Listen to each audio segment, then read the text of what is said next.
নামাজের ওয়াজিব 14টি শরীফ পুরা কর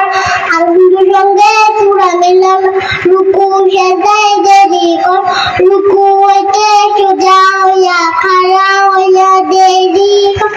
দুই সেজদার মাঝখানে সোজা হইয়া খাড়া হইয়া দেরি কর দরমিয়ানি বৈঠক দোনো বৈঠক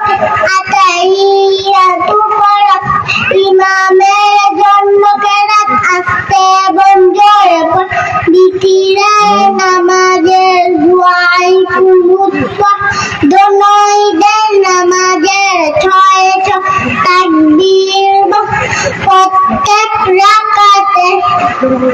প্রথম 2 রাকাতকে কেরাতের জন্য নির্ধারিত কর প্রত্যেক রাকাতে ওয়াজিব গুলির দায় ঠিক রাখ প্রত্যেক রাকাত ফরজ গুলির দায় ঠিক রাখ আসসালামু আলাইকুম বলিয়া নাম শেষ করা।